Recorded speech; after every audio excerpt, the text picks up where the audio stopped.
Your thoughts, Sudhir? I think there's no single formula, frankly. It's very, very important for each businessman to understand what he or she wants out of the enterprise. Now, when I came here 17 years ago to Chennai from Hyderabad, one of the first restaurants I went was this restaurant called Eden. And that corn on toast that they gave me 17 years ago, and I recently, last week again ordered it, was the same. Consistent. Fantastic quality, extremely satisfied customer, have gone back any number of times. I don't think they need money, and they should not raise money. They're happy, the girls run their shop superbly, they have no interest in scaling up or anything like that. They have no problem being SME, sustainable, meaningful, exceptional. Being small or being large is not necessarily the only quotient one needs to be worried about. I think we get into the picture only if we believe that there is a possibility to really generate an impact of a larger than one person's or one few set of people's effort. Like Vinit said, I need mentors, or I need a network of relationships, or I need more. That word more has to be metered or calibrated based on your own design or your own purpose. Unless that clarity is not available, then it really doesn't matter how much you own of that. Now I'm seeing some statistics. We have 1.5 million companies registered in India. That means there are a lot of people who sought to do something in life and actually went and registered a company. Forget about the people who have partnerships and proprietorships. Last year, the entire venture capital industry did only 900 deals. So, what were the other 1 million people doing? So this is not the only port of call. People run businesses, they can make them without taking anybody else's money, they can pace it. But these 900 are doing probably, like I said from the dictionary, attempting to do some daring work, which means it's likely to fail. It's not likely to succeed. When I go on something that I've never done before, whether it is whitewater rafting, I go and wear a life jacket. I do everything possible, even though I'm taking a daring journey, I am trying to be in control. However, there is failure, there are accidents, there are deaths. So I just want to sort of get people to appreciate that there is no one size fits all for sure. Right. Each entrepreneur, each individual and their teams, I think, are very, very unique organisms, and the way they structure themselves in order to create a particular impact. That impact is meant for profit, and therefore they incorporate themselves as companies.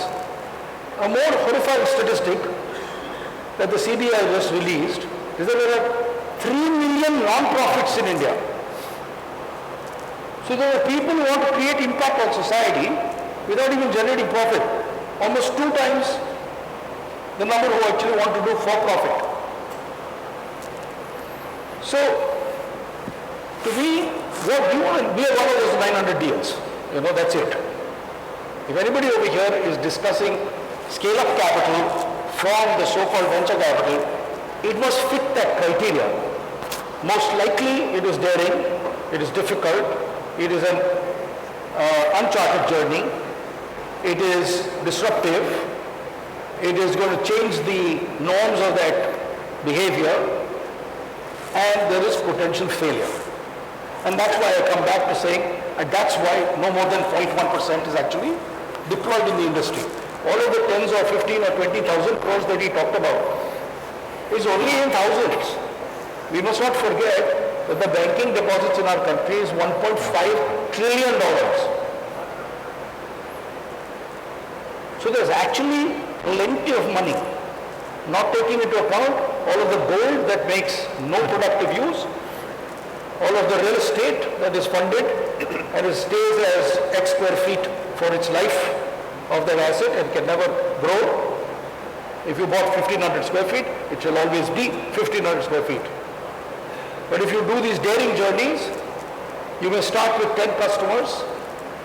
You may seek to have 1 million customers. You could seek to have 1 billion. Like Nandan thought that we should have voluntarily all 1.2 billion people of our country on a single identity.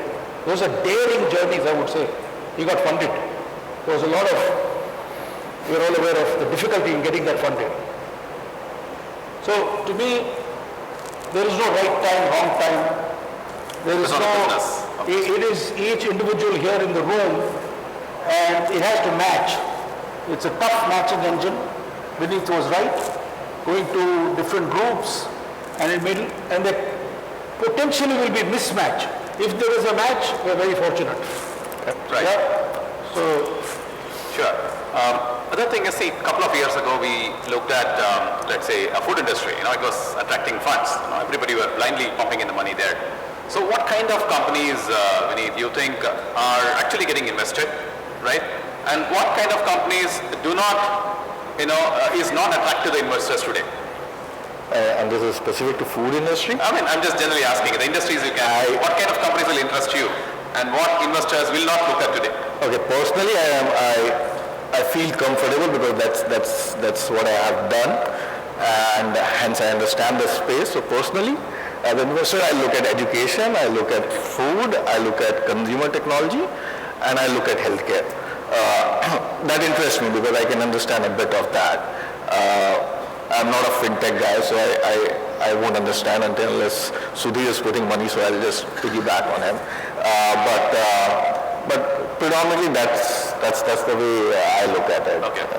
It depends on investor. That's what I said.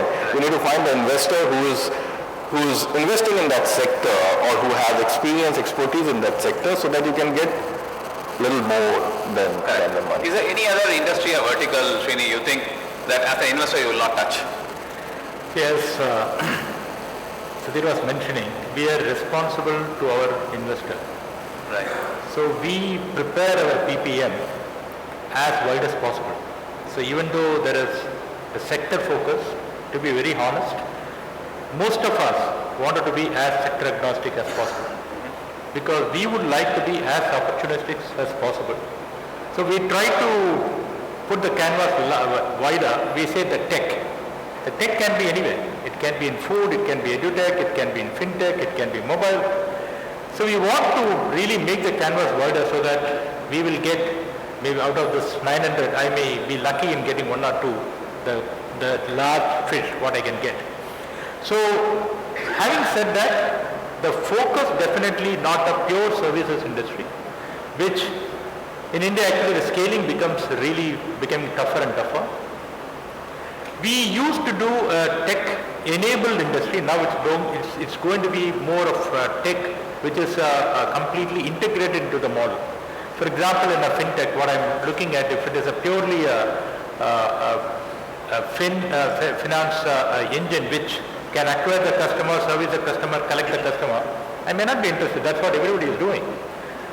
I would look at an engine where these people will hold on the cash flow. How the engine can be really get hold on the cash flow. How this engine can really go and profile the customer with the basic data rather than visible data. I would like to look at blockchain technology which will really make my data more secure. So the tech should be a very robust engine which will really make them a differentiator and help them to grow. That's why that's possible what I would like to. It can be in food, or it can be in fin, or it can be in edutech. Sure. And one is money. And now people approach investors for money. What other value add that you think you have contributed or VC or angels can actually contribute to the entrepreneurs besides just the funds? All right. That's right. So I'll say what I got from my investors, right? So firstly, I got some good connections from a client perspective from the investors that I have on board, and really good client connection that helped me scale up pretty fast. So that's one thing. And some of my investors have known me for 10, 15 years now, so they know the devil, right? So they know where I can miss, and so these guys have helped me on the areas that I lack. But just being on board, not only on board, just being informal, casual, and talking to me and helping me make the right decision. Honestly, as an entrepreneur, I have a goal, I have a mindset, and sometimes I do get obsessed because there's so many things so many moving pieces once you are scaling, it's tough. You need a validation. You need a sounding board. And I think that's what I get from my investors, very, very supportive. And that's the critical part, right? Apart from that, they can guide you, mentor you, help you raise next round, right?